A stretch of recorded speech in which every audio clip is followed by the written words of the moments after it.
ಇವತ್ತು ಪುತ್ತೂರು ತಾಲೂಕಿನಲ್ಲಿ ಇಡೀ ದೇಶದಲ್ಲಿ LPG ಸಮಸ್ಯೆ ಆಗಿದೆ ಇವತ್ತು. ಆದರೆ ಏನಾಗಿದೆ ಅಂತ ಹೇಳಿದರೆ ರಿಕ್ಷಾ ಚಾಲಕರನ್ನು ಯಾರೂ ಕೇಳಲಿಕ್ಕೆ ಇಲ್ಲದಂಥ ಪರಿಸ್ಥಿತಿ ನಿರ್ಮಾಣವಾಗಿದೆ.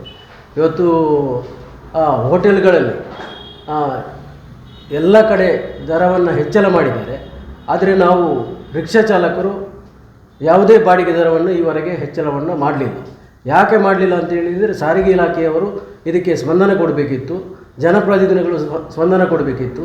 ಅವರೆಲ್ಲ ಯಾವುದೇ ರೀತಿಯ ಸ್ಪಂದನೆಯನ್ನು ಕೊಡಲಿಲ್ಲ. ಇವತ್ತು ಯುದ್ಧ ಪ್ರಾರಂಭವಾಗಿ LPG ಗ್ಯಾಸ್ ಬರದೇ ಇರುವಂಥ ಪರಿಸ್ಥಿತಿ ಇವತ್ತು 1 ತಿಂಗಳಿಂದ ನಡೀತಾ ಇದೆ.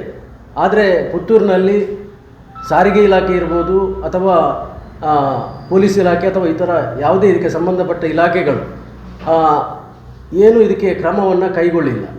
ಇವತ್ತು ದರ ಹೆಚ್ಚಳ ಮಾಡುವಂಥ ಪರಿಸ್ಥಿತಿ, ಅನಿವಾರ್ಯ ಪರಿಸ್ಥಿತಿ ನಾವು ನಿರ್ಮಾಣ ಆಗಿದೆ. ಮತ್ತು ಎಲ್ಲ ಟೋಟಲ್ ಗ್ಯಾಸ್ಗಳಲ್ಲಿ ಈಗ ಗ್ಯಾಸ್ ಕಂಪನಿಗಳು ಏನೆಲ್ಲ ಇದೆ ಪುತ್ತೂರಿನಲ್ಲಿ, ಇದರಲ್ಲಿ ತಾರತಮ್ಯದಿಂದ ದರವನ್ನು ಮಾಡ್ತಾ ಇದ್ದಾರೆ. ಅತಿ ಹೆಚ್ಚು ಅಂತ ಹೇಳಿದರೆ 105 ರೂಪಾಯಿವರೆಗೆ ತಲುಪಿದೆ ಒಂದು ಪಂಪಿನಲ್ಲಿ. ಬೇರೆ ಬೇರೆ ರೀತಿಯಲ್ಲಿ ಈಗ ಈ ಯುದ್ಧ ಪ್ರಾರಂಭವಾಗುವ ಮೊದಲಲ್ಲಿ ಒಂದೇ ರೀತಿಯ ದರ ಇತ್ತು. ಈಗೇನಾಗಿದೆ ಅಂತೇಳಿ ಒಬ್ಬೊಬ್ಬರು ಒಂದೊಂದು ರೀತಿಯ ದರವನ್ನು ಮಾಡ್ತಾ ಇದ್ದಾರೆ. ಇದರಿಂದ ನಿಜವಾಗಿ ನೋಡಿದರೆ ಇಡೀ ಪುತ್ತೂರು ತಾಲೂಕಿನಂತಲ್ಲ, ಇಡೀ ನಾವು ಏನು ಅಂತ ಹೇಳಿದರೆ ಇದು ನಮ್ಮ ಪುತ್ತೂರು ತಾಲೂಕಿನ ಎಲ್ಲ ರಿಕ್ಷಾ ಸಂಘಟನೆಗಳ ಪರವಾಗಿ ನಾವು ಇವತ್ತು ಪತ್ರಗೋಷ್ಠಿಯನ್ನು ಮಾಡ್ತಿರೋದು. ಮತ್ತು ಇದು ರಿಕ್ಷಾ ಚಾಲಕರಿಗೂ ಏನಾಗಿದೆ ಅಂತ ಹೇಳಿದರೆ ಇಲ್ಲಿ ಏನು ಮಾತಾಡದಂಥ ಪರಿಸ್ಥಿತಿ ಆಗಿದೆ. ಯಾಕೆಂತ ಹೇಳಿದರೆ ದೂರದಿಂದ ಈಗ ಕಡಬದಿಂದ ಕೂಡ ಇವತ್ತು ನಾನು ಮೊನ್ನೆ ನೋಡಿದ್ದೇನೆ, ಇಲ್ಲಿ ಗ್ಯಾಸ್ ಹಾಕಲಿಕ್ಕೆ ಇಲ್ಲಿಗೆ ಪುತ್ತೂರಿಗೆ ಬಂದಿದ್ದಾರೆ. ಅಂದರೆ ಇಲ್ಲಿ ಸರಿಯಾದ ರೀತಿಯಲ್ಲಿ ಸರಿಯಾದ ಪ್ರಮಾಣದಲ್ಲಿ ವ್ಯವಸ್ಥೆ ಮಾಡುವಂಥ ಕೆಲಸ ಆಗಲಿಲ್ಲ. ಇದರಿಂದ ಈ ರೀತಿಯಾದಂಥ ಅವ್ಯವಸ್ಥೆಗಳು ಆಗಿದೆ ಅಂತ ಹೇಳುವಂಥದ್ದು ನಮ್ಮ ಒಂದು ಆರೋಪ. 62 ಇತ್ತು ಇತ್ತೀಚೆಗೆ, ಒಂದು ಈಗ 62 ಇತ್ತು, ಈಗ 105 ತನಕ ದಾಟಿದೆ. ಇದು ಪ್ರೈಸ್ ದಾಟಿದೆ. ಅವ್ರು ಯಾಕಂತ ಹೇಳಿದ್ರೆ ಒಂದು ಪಂಪಲ್ಲಿ 97, ಒಂದರಲ್ಲಿ 105. ಮುಂಚೆ ಸರ್ಕಾರದ ಆದೇಶದ ಮೇರೆಗೆ ಅವರು ಒಂದೇ ರೇಟಲ್ಲಿ ಮಾಡ್ತಾ ಇದ್ದಾರೆ. ಒಂದೇ ರೇಟ್ 62 ರೂಪಾಯಿ ಇತ್ತು, 62 ರೂಪಾಯಿ ಎಲ್ಲ ಪಂಪಲ್ಲಿ. ಈಗ ದಿನಕ್ಕೊಂದು ರೇಟ್, ನೈಟ್ ಹೇಳ್ತಾರೆ ಸ್ಟಾಕ್ ಇಲ್ಲ, ಬೆಳಿಗ್ಗೆ ಸ್ಟಾಕ್ ಬರ್ತದೆ, ರೇಟ್ ಚೇಂಜ್. ಅದು ಕೆಜಿ ಲೆಕ್ಕ. ಈಗ ನಮ್ಮ ಪ್ರಮುಖ ರೇಟ್ ಚೇಂಜ್ ಬೇಡಿಕೆ ಅಂತ ಹೇಳಿದ್ರೆ ಇವತ್ತು ಗ್ಯಾಸ್ ಇಲ್ಲ ಅಂತ ಹೇಳ್ತಾರೆ, ಬೆಳಿಗ್ಗೆ 6 ಗಂಟೆಗೆ ಗ್ಯಾಸ್ ಇರ್ತದೆ ಅಲ್ಲಿ, ಕೇಳಿದ್ರೆ ನಮ್ಮಲ್ಲಿ ರೇಟ್ ಜಾಸ್ತಿ ಆಗಿದೆ. ನಮ್ಮ ಪ್ರಮುಖ ಬೇಡಿಕೆ ಅಂತ ಹೇಳಿದರೆ ಇಲ್ಲಿ LPG ಆಟೋ ರಿಕ್ಷಾಗಳಿಗೆ ಕೊಡುವಂಥ ಏಕರೂಪ ದರವನ್ನು ನಿಗದಿ ಮಾಡಬೇಕು ಅಂತೇಳಿ. ಇವತ್ತು ಅಭಾವ ಆಗಿದೆ, ಯುದ್ಧ ಆಗಿದೆ, ಎಲ್ಲರಿಗೂ ಗೊತ್ತಿದೆ. ಆದರೆ ಸರಿಯಾದ ಏಕರೂಪ ದರ ಇದ್ದದ್ದು ಈಗ ವ್ಯತ್ಯಾಸ ಆಗ್ತಾ ಇದೆ. ಅಂದರೆ 1 ರೂಪಾಯಿ 2 ರೂಪಾಯಿ ವ್ಯತ್ಯಾಸ ಅಲ್ಲ, 10 ರೂಪಾಯಿ 15 ರೂಪಾಯಿ ಒಂದೊಂದು ಪಂಪುಗಳಲ್ಲಿ ವ್ಯತ್ಯಾಸಗಳು ಬರ್ತಾ ಇದೆ. ಮತ್ತು ಕೆಲವು ಏನು ಅಂತ ಹೇಳಿದರೆ ಈಗ ಸಾರ್ವಜನಿಕವಾಗಿ ನಾವು ನೋಡೋದಾದರೆ ನಮ್ಮ ರಿಕ್ಷಾಗಳ ಚಾಲಕರ ಅಭಿಪ್ರಾಯ ನೋಡೋದಾದರೆ ಕೆಲವು ಪಂಪುಗಳಲ್ಲಿ ಗ್ಯಾಸ್ ಇದು ಕೊಡುವುದಿಲ್ಲ ಅಂತ ಹೇಳುವಂಥ ಒಂದು ಭಾವನೆ, ಆರೋಪ ಕೂಡ ಇದೆ. ಇದು ಎಷ್ಟು ಸತ್ಯ ಅಂತ ಗೊತ್ತಿಲ್ಲ. ಅಧಿಕಾರಿಗಳು ಇದನ್ನು ತನಿಖೆ ನಡೆಸಿ ಇದು ನ್ಯಾಯವನ್ನು ಕೊಡಬೇಕು ಅಂತೇಳಿ ಕೇಳ್ತಾ ಇದ್ದೇನೆ. ಯಾಕಂತ ಹೇಳಿದರೆ ಇದು ನೇರವಾಗಿ ಆರೋಪ ಮಾಡುವಂಥದ್ದಲ್ಲ. ಆದರೆ ಇಲ್ಲಿ ಹೆಚ್ಚಿನ ಚಾಲಕರಿಗೆ ಈ ರೀತಿಯ ಒಂದು ಸಂಶಯ ಇದೆ, ಇದನ್ನು ಸಿಲಿಂಡರ್ ಮೂಲಕ ಕೊಡ್ತಾ ಇದ್ದಾರೆ, ಈ ರೀತಿಯ ಒಂದು ಆರೋಪಗಳಿದೆ. ಇದು ಎಷ್ಟು ಸತ್ಯ ಅಂತ ನಮಗೆ ಗೊತ್ತಿಲ್ಲ. ಆದರೆ ಇನ್ನು ಸರ್ಕಾರ, ಸಂಬಂಧಪಟ್ಟ ಇಲಾಖೆ ಇದನ್ನು ಸರಿಯಾದ ರೀತಿಯಲ್ಲಿ ಕೊಡಲಿಕ್ಕೆ ಒಂದು ವ್ಯವಸ್ಥೆ ಮಾಡಬೇಕು ಅಂತೇಳಿ ನಮ್ಮ ಒತ್ತಾಯ. ಎರಡನೇದು, ಹೌದೌದು, ಅದಕ್ಕೆ ಸಂಬಂಧಪಟ್ಟ ಇಲಾಖೆ ಪ್ರಾದೇಶಿಕ ಜಿಲ್ಲಾಧಿಕಾರಿ ಕೊಟ್ಟಾಗಿದೆ, AC ಅವರಿಗೂ ಕೊಟ್ಟಾಗಿದೆ, ಎಲ್ಲರಿಗೂ ಅಧಿಕಾರಿಗಳಿಗೂ ಕೊಟ್ಟಾಗಿದೆ. ಸ್ಪಂದನೆ ಇಲ್ಲ. ಮತ್ತೊಂದು ಏನು ಅಂತ ಹೇಳಿದರೆ ಈಗ ಗ್ಯಾಸ್ ಪಂಪುಗಳಲ್ಲಿ ಇದಕ್ಕಿಂತ ಮೊದಲು ದರ ಪಟ್ಟಿಯನ್ನು ಅಲ್ಲಿ ಹಾಕ್ತಿದ್ರು. ಪ್ರತಿ ಪಂಪುಗಳಲ್ಲಿ ದರ ಪಟ್ಟಿ ಬರ್ತಿತ್ತು. ಈಗ ದರ ಪಟ್ಟಿ ಬರುವುದಿಲ್ಲ, ಹಾಕೋದಿಲ್ಲ. ಇದರಲ್ಲಿ ಪ್ರತಿ ಪಂಪುಗಳಲ್ಲಿ ನೀವು ಎಷ್ಟು ಒಂದು ಕೆಜಿಗೆ ಎಷ್ಟು ದರ ಅಂತೇಳಿ ಅದರಲ್ಲಿ ಹಾಕ್ತಿದ್ರು. ಇವತ್ತು ಏನಾಗಿದೆ ಅಂತ ಹೇಳಿದರೆ ಈ ಯುದ್ಧ ಪ್ರಾರಂಭ ಆದ ನಂತರ ಈ ದರ ಪಟ್ಟಿಯನ್ನು ನಿಲ್ಲಿಸಿದ್ದಾರೆ. ಇದನ್ನು ಕಡ್ಡಾಯಗೊಳಿಸಬೇಕು. ಸರ್ಕಾರ ಇದಕ್ಕೆ ಸಂಬಂಧಪಟ್ಟ ಇಲಾಖೆ ಇದನ್ನು ದರ ಪಟ್ಟಿಯನ್ನು ಹಾಕುವಂಥದ್ದು ಎಲ್ಲ ಪಂಪುಗಳಲ್ಲಿ ಹಾಕುವಂಥ ಕೆಲಸವನ್ನು ಮಾಡಬೇಕು ಅಂತೇಳಿ ನಮ್ಮ ಒತ್ತಾಯ. ಮತ್ತು ರಿಕ್ಷಾ ಚಾಲಕರಿಗೆ ಕನಿಷ್ಠ 5 ಲೀಟರ್ ಅಥವಾ 5 kg LPG ಗ್ಯಾಸನ್ನು ಕೊಡುವಂಥ ವ್ಯವಸ್ಥೆಯನ್ನು ಮಾಡಬೇಕು ಅಂತ. ಇದಕ್ಕೆ ಏನು ಅಂತ ಹೇಳಿದರೆ ಕೆಲವರು ಈಗ ಖಾಸಗಿ ವ್ಯಾನ್ಗಳಿರ್ಬೋದು, ಕಾರುಗಳಿರ್ಬೋದು, ಅದಕ್ಕೆ ಏನು ಮಾಡ್ತಾರೆ ಅಂತ ಹೇಳಿದರೆ ಫುಲ್ ಮಾಡಿಕೊಂಡು ಹೋಗ್ತಾರೆ. ಎಲ್ಲ ಕಡೆ ಈಗ ನಿಜವಾಗಿ ನೋಡಿದರೆ ಈಗ ಖಾಸಗಿ ವ್ಯಕ್ತಿಗಳಿಗೆ ಬೇಕು ಇಲ್ಲ ಅಂತಲ್ಲ, ಆದರೆ ಇಲ್ಲಿ ಸಾರ್ವಜನಿಕ ಸೇವೆ ಮಾಡುವಂಥ ರಿಕ್ಷಾ ಚಾಲಕರಿಗೆ ಮೊದಲ ಆದ್ಯತೆಯನ್ನು ಕೊಡಬೇಕು. ಯಾಕಂತ ಹೇಳಿದರೆ ಇಲ್ಲಿ ಸಾರ್ವಜನಿಕರಿಗೆ ರಿಕ್ಷಾವನ್ನೇ ನಂಬಿ ಬದುಕುವಂಥವ್ರು, ಖಾಸಗಿ ವಾಹನದವರು ಅವರು ವೈಯಕ್ತಿಕವಾಗಿ ಅವರಿಗೆ ಬದುಕುವಂಥದ್ದು, ಬೇರೆ ಏನಾದರೂ ವ್ಯವಸ್ಥೆಗಳನ್ನು ಮಾಡ್ಬೋದು. ರಿಕ್ಷಾ ಚಾಲಕರಿಗೆ ಬೇರೆ ಏನು ವ್ಯವಸ್ಥೆ ಮಾಡುವಂಥ ಸ್ಥಿತಿಯಲ್ಲಿ ಇಲ್ಲ. ಆದ್ದರಿಂದ ಕನಿಷ್ಠ 5 kg LPGಯನ್ನು ಕೊಡುವ ವ್ಯವಸ್ಥೆಯನ್ನು ಆಗಬೇಕು ಅಂತ ಹೇಳಿತ್ತು ನಮ್ಮ ಒಂದು ಬೇಡಿಕೆ. ಮತ್ತು ಈಗಾಗಲೇ LPG ಆಟೋ ಕೊಟ್ಟಿದ್ದಾರೆ, ಕೆಲವರು ಹೇಳ್ತಾರೆ ಪೆಟ್ರೋಲ್ ಹಾಕ್ಬೋದಲ್ಲ ನಿಮಗೆ ಅಂತ ಕೇಳ್ತಾರೆ. ಈಗ ಹಳೆ ರಿಕ್ಷಾಗಳಿಗೆ ಪೆಟ್ರೋಲ್ ಹಾಕಲಿಕ್ಕೆ ಆಗೋದಿಲ್ಲ. ಯಾಕಂತ ಹೇಳಿದರೆ ಅದರದ್ದು ಕಾರ್ಬೇಟ್ರ್ ಇದೆಲ್ಲ ಮತ್ತು ಬೋರ್ಗಳು ಅದೆಲ್ಲ ಹೋಗಿರ್ತದೆ, ಗ್ಯಾಸಿನ ಮೂಲಕ ಅದಾಗೋದು. ಪೆಟ್ರೋಲ್ ಹಾಕಿದರೆ ನೀವು 1 ಲೀಟ್ರಿಗೆ ಒಂದು 6 ಕಿಲೋಮೀಟ್ರ್ 7 ಕಿಲೋಮೀಟ್ರ್ ಓಡ್ಬೋದು. ರಿಕ್ಷಾ ಚಾಲಕ ಇನ್ನಷ್ಟು ಅಂದರೆ ನಷ್ಟಕ್ಕೆ ಒಳಗಾಗ್ತಾನೆ ಅವನು. ಈಗ ಹೊಸ ಆಟೋ ರಿಕ್ಷಾ ಯಾವುದು ಬರ್ತಾ ಇದೆ ಅದಕ್ಕೆ ಹಾಕಲಿಕ್ಕೆ ಆಗ್ತದೆ. ಈಗ ಹಳತ್ತದಂಥ ಯಾವುದೇ LPG ಹಾಕಿದಂಥ ಆಟೋ ರಿಕ್ಷಾಗಳಿಗೆ ಈ ಪೆಟ್ರೋಲನ್ನು ಅಳವಡಿಸಲಿಕ್ಕೆ ಆಗೋದಿಲ್ಲ. ಇದಕ್ಕೆ ನಾವು ಸರ್ಕಾರವನ್ನು ಒತ್ತಾಯ ಮಾಡ್ತೇವೆ. ಯಾಕಂತ ಹೇಳಿದರೆ ಇಲ್ಲಿ ಒಂದು ವೇಳೆ ಈಗ ಗ್ಯಾಸಿನ ಅಭಾವ ಆಗ್ತದೆ, ಇನ್ನಷ್ಟು ಹೆಚ್ಚುವರಿ ನಡೆದ್ರೆ, ಎಷ್ಟು ಜನ ಹೋದರೆ ಸರ್ಕಾರ ಇದಕ್ಕೆ ವ್ಯವಸ್ಥೆ ಮಾಡಬೇಕು ಅಂತೇಳಿ. ಈ ಹಳೆ ರಿಕ್ಷಾಗಳಿಗೆ ಏನು ಕಿಟ್ ಅಳವಡಿಸಿದ್ದಾರೆ ಅಥವಾ ಏನು ಕಾರ್ಬೇಟ್ರ್ ಅಂತ ಹೇಳ್ತಾರೆ, ಇದನ್ನು ಚೇಂಜ್ ಮಾಡಬೇಕಾದ್ರೆ ಕನಿಷ್ಠ ಪಕ್ಷ ಒಂದು 10,000 ರೂಪಾಯಿ ಆದರೂ ಬೇಕು. ಈ ವ್ಯವಸ್ಥೆಯನ್ನು ಸರ್ಕಾರ ಇದಕ್ಕೆ ಏನಾದರೂ ಒಂದು ವ್ಯವಸ್ಥೆ ಮಾಡಬೇಕು. ಒಂದು ಗ್ಯಾಸನ್ನು ಪ್ರೊವೈಡ್ ಮಾಡಬೇಕು ಅಥವಾ ಇದನ್ನು ದುರಸ್ತಿಪಡಿಸಲಿಕ್ಕೆ ಏನಾದರೂ ಸರ್ಕಾರ ಒಂದು ಕ್ರಮ ಕೈಗೊಳ್ಳಬೇಕು, ಅದಕ್ಕೆ ಆರ್ಥಿಕ ಸಹಕಾರವನ್ನು ಕೊಡಬೇಕು ಅಂತೇಳಿ ನಮ್ಮ ಒತ್ತಾಯ. ಇನ್ನೊಂದು ಏನು ಮಾಡಿದ್ದಾರೆ ಅಂತ ಹೇಳಿದರೆ, ದಕ್ಷಿಣ ಕನ್ನಡ ಜಿಲ್ಲೆಯಲ್ಲಿ ಕೆಲವು ತಾಲೂಕುಗಳಲ್ಲಿ ಕೆಲವು ತಾಲೂಕುಗಳನ್ನು ಇಟ್ಟುಕೊಂಡು ಪೆಟ್ರೋಲ್ ಮತ್ತು ಡೀಸೆಲ್ ರಿಕ್ಷಾಗಳನ್ನು ನಿರ್ಬಂಧ ಮಾಡಿದರು. ಇದು ವಾಯುಮಾಲಿನ್ಯ ಅಂತ ಹೇಳ್ತಾ ಇದ್ರು, ಏನು ಇದರ ಬಗ್ಗೆ ಹಿನ್ನೆಲೆ ನಮಗೆ ಗೊತ್ತಿಲ್ಲ. ಇದರಿಂದಾಗಿ ಇವತ್ತು ಪರದಾಡುವಂಥ ಪರಿಸ್ಥಿತಿ ಆಗಿದೆ. ಯಾಕಂತ ಹೇಳಿದರೆ ಈಗ ನೋಡಿ, ಬೆಳ್ತಂಗಡಿ ತಾಲೂಕು ಇರ್ಬೋದು, ಸುಳ್ಯ ತಾಲೂಕು ಇರ್ಬೋದು, ಅಲ್ಲಿ ಯಾವುದೂ ಸಮಸ್ಯೆಗಳಿಲ್ಲ. ಈಗ ಅಲ್ಲಿ ಕೂಡ LPG ಆಗಿದೆ ಕೆಲವು ಕಡೆ. ಅದು ಈ ಕಂಪೆನಿಗಳ ಲಾಬಿಯಿಂದ ಏನೋ ಗೊತ್ತಿಲ್ಲ. ಈಗ ಪೆಟ್ರೋಲ್ ಮತ್ತು ಡೀಸೆಲ್ ರಿಕ್ಷಾವನ್ನು ಅಲ್ಲಿ ಕೊಡುವಂಥದ್ದನ್ನು ಬಂದ್ ಮಾಡಿದ್ದಾರೆ. ಇವತ್ತು ಪುತ್ತೂರು ತಾಲೂಕಿನಲ್ಲಿ ಕೂಡ ಪೆಟ್ರೋಲ್ ರಿಕ್ಷಾಗಳೇ ಇರ್ತಿದ್ರೆ ಇವತ್ತು ಈ ಪರಿಸ್ಥಿತಿ ಬರ್ತಿಲ್ಲ ಆಯಿತು ಅಂತ ನಾನು. ಯಾಕಂತ ಹೇಳಿದರೆ ಅದನ್ನು ಬಂದ್ ಮಾಡಿದ್ರು ಅವತ್ತಿಂದ. ಈಗ ಹೆಚ್ಚಿನವರು ಕೆಲವರು ಏನು ಮಾಡ್ತಿದ್ದಾರೆ, ಪೆಟ್ರೋಲ್ ರಿಕ್ಷಾವನ್ನೇ ತಗೊಳ್ತಾ ಇದ್ರು. ಈಗ LPG ಅಂತ ಮಾಡಿದ ನಂತರ ಅದನ್ನು ಪೆಟ್ರೋಲಲ್ಲಿ ಓಡಿಸ್ಲಿಕ್ಕೆ ಆಗೋದಿಲ್ಲ. ಅದು LPG ಅಂತ ಹೇಳಿದರೆ LPG ಅದರ ಟ್ಯಾಂಕ್ ಕೂಡ ಸಣ್ಣದಿರೋದು, ಅದರಲ್ಲಿ 1.5 ಲೀಟರ್ ಟ್ಯಾಂಕ್ ಇರೋದು. ಈಗ ಅವನಿಗೆ ಎಲ್ಲಿ ದೂರ ಹೋಗಲಿಕ್ಕೆ ಆಗೋದಿಲ್ಲ, ಕ್ಯಾನಲ್ಲಿ ಇಟ್ಕೊಂಡು ಹೋಗಬೇಕು ಒಂದು ವೇಳೆ ಮಾಡೋದಿದ್ರು ಕೂಡ.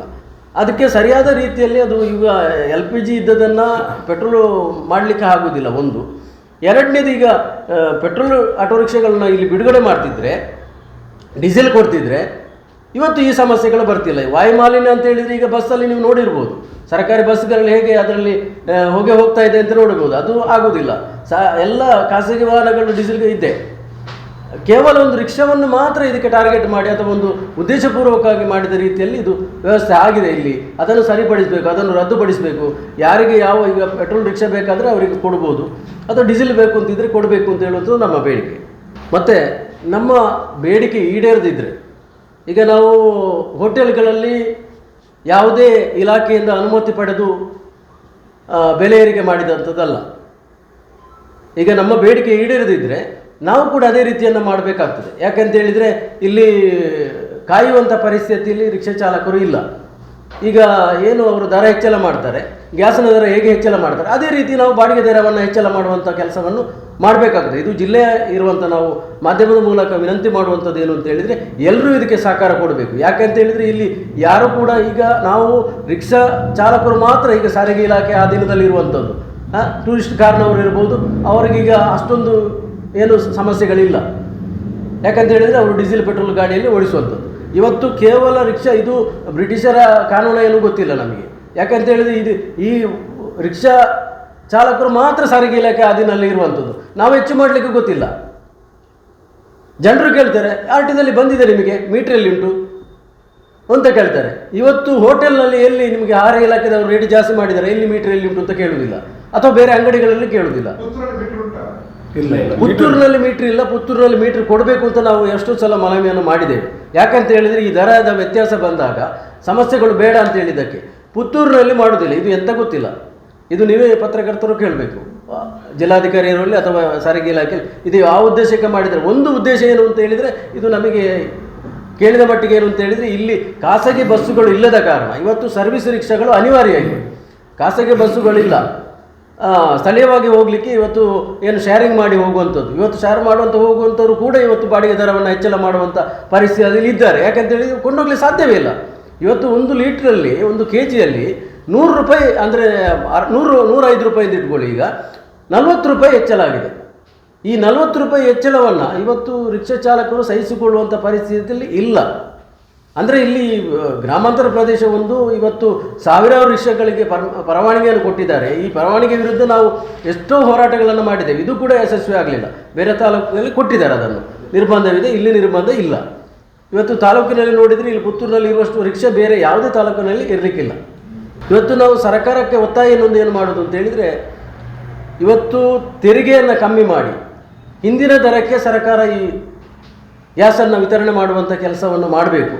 ಇಲ್ಲದಿದ್ದರೆ ಕೂಡಲೇ ನಮಗೆ ದರ ಏರಿಕೆಯನ್ನು ಮಾಡಬೇಕು ಅಂತೇಳಿ ಇದು ನಮ್ಮ ಪ್ರಮುಖ ಬೇಡಿಕೆ. ಈ ನ್ಯಾಯಯುತವಾದಂಥ ಬೇಡಿಕೆಯನ್ನು ಈಡೇರಿಸಬೇಕು ಅಂತೇಳಿ ನಾವು ಸರ್ಕಾರವನ್ನು, ಅಧಿಕಾರಿಗಳನ್ನು ನಿಮ್ಮ ಮಾಧ್ಯಮದ ಮೂಲಕ ವಿನಂತಿಯನ್ನು ಮಾಡ್ತಿದ್ದೇವೆ. ಇಲ್ಲದಿದ್ದರೆ ಮುಂದಿನ ಏನು ನಾವು ಮಾಡಬೇಕು ಅಂತೇಳಿ ಆಲೋಚನೆಯನ್ನು ನಾವೆಲ್ಲ ಸಂಘಟನೆಯವರು ಸೇರಿ ತೀರ್ಮಾನವನ್ನು ಕೈಗೊಳ್ತೇವೆ. ಯಾಕಂತೇಳಿದರೆ ಇವತ್ತು ಆರ್ಥಿಕವಾಗಿ ತುಂಬ ಸಂಕಷ್ಟಕ್ಕೆ ರಿಕ್ಷಾ ಚಾಲಕರು ಬಿದ್ದಿದ್ದಾರೆ. ಈಗ 40 ಅಂತಲ್ಲ, ಈಗ ಸರ್ಕಾರದ ಆದೇಶ ಏನು ಇರೋದು ಅಂತ ಹೇಳಿದರೆ 35 ರೂಪಾಯಿ, ಮಿನಿಮಮ್ 35 ರೂಪಾಯಿ 1.5 ಕಿಲೋಮೀಟರ್. ಇಲ್ಲ ರೈಲ್ವೆ ಸ್ಟೇಷನ್ ಅಂತ ನಾವು ಅಲ್ಲಿ ಖಾಲಿ ತಗೊಂಡ ರಿಕ್ಷಾ ಅಲ್ಲಿ ಇಡುದು ರೈಲ್ವೆ ಸ್ಟೇಷನ್ ಅಲ್ಲಿ 1 ಗಂಟೆ ಎಲ್ಲ ವೇಟ್ ಮಾಡ್ತೇವೆ ನಾವು. ಅದಕ್ಕಾಗಿ ಲಾಸ್ಟ್ ಟೈಮ್ RTO ಅಲ್ಲಿ ನಮಗೆ ಕರೆದುವಾಗ ಆ ಟೈಮಲ್ಲಿ ನಾವು ಹೇಳಿದ್ವಿ ಸರ್, ರಿಕ್ವೆಸ್ಟ್ ಮಾಡಿ 10 ರೂಪಾಯಿ ನಮಗೆ ಅಲ್ಲಿ ಏರಿಸಿಕೊಡ್ಬೇಕು, ಜಾಸ್ತಿ ಮಾಡಿ ಕೊಡ್ಬೇಕು. ಯಾಕಂದ್ರೆ ನಾವು ಅಲ್ಲಿ 1 ಗಂಟೆ ನಾವು ವೇಟ್ ಮಾಡ್ತೇವೆ. ಅಕಸ್ಮಾತ್ ನಮಗೆ ಸಿಕ್ಕಿದೆ, ಇಲ್ಲದ ನಾವು ರಿಟರ್ನ್ ಖಾಲಿ ಬಸ್ ಸ್ಟ್ಯಾಂಡಿಗೆ ಬರಬೇಕು. ಅಲ್ಲಿ ನಮಗೆ ಕ್ಯೂ ಇಲ್ಲ, ನಾವು ಬಸ್ ಸ್ಟ್ಯಾಂಡ್ ಖಾಲಿ ತಂದು ಇಡುದು. ಅದಕ್ಕಾಗಿ 10 ರೂಪಾಯಿ ಜಾಸ್ತಿ ನಾವು ತೆಗೆದೇವೆ. ಅಲ್ಲ 40 ರೂಪಾಯಿ, ಇಲ್ಲ 40 ರೂಪಾಯಿ, ಬಸ್ ಸ್ಟ್ಯಾಂಡಿಗೆ 50 ರೂಪಾಯಿ.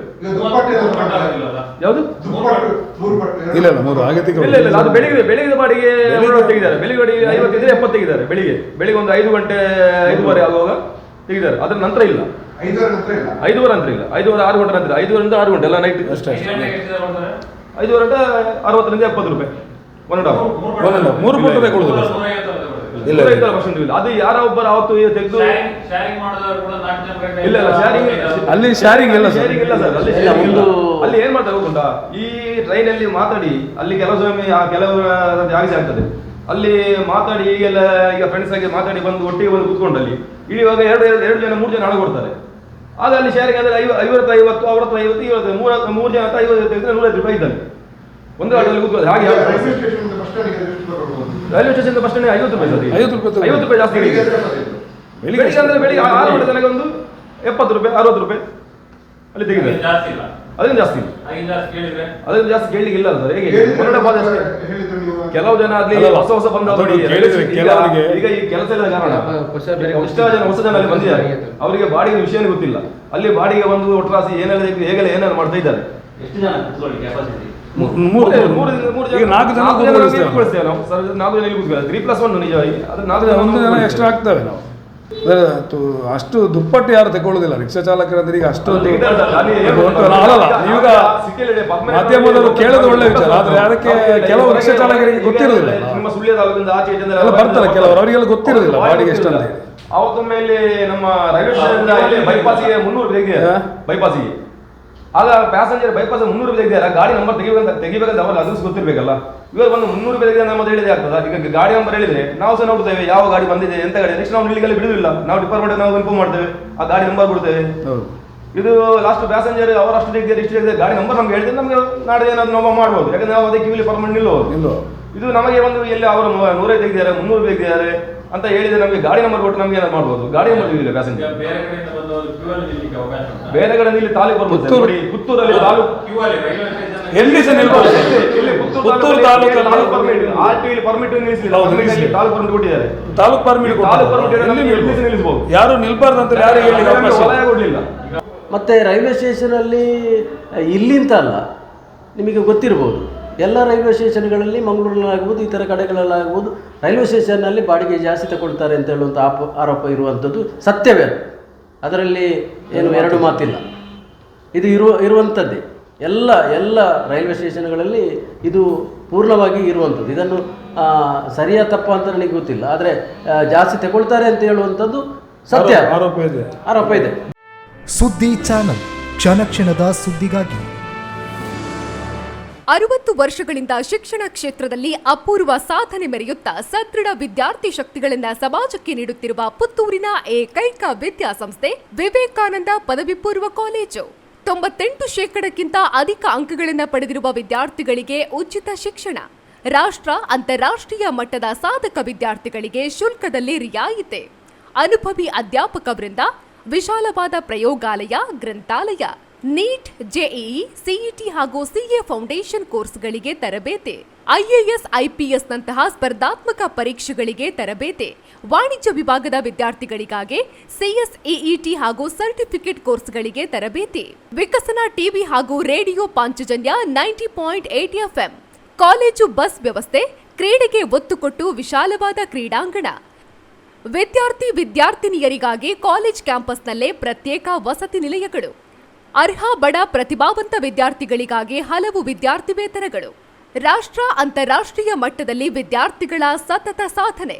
ನಮ್ಮಲ್ಲಿ ಲಭ್ಯವಿರುವ ಕೋರ್ಸ್ಗಳು: ವಿಜ್ಞಾನ ವಿಭಾಗ, ಪಿಸಿಎಂಬಿ, ಪಿಸಿಎಂಸಿ, ಪಿಸಿಎಂಎಸ್, ಪಿಸಿಎಂಎ, ವಾಣಿಜ್ಯ ವಿಭಾಗ, ಎಸ್ಸಿಬಿಎ, ಎಸ್ಸಿಬಿಎ, ಇಸಿಬಿಎ, ಕಲಾ ವಿಭಾಗ, ಎಚ್ಇಪಿಎಸ್. ವಿವೇಕಾನಂದ ಪದವಿ ಪೂರ್ವ college, Nehru Nagar, Puttur. 80737 00468 81050 72386. Website www.vivekanandapuc.com.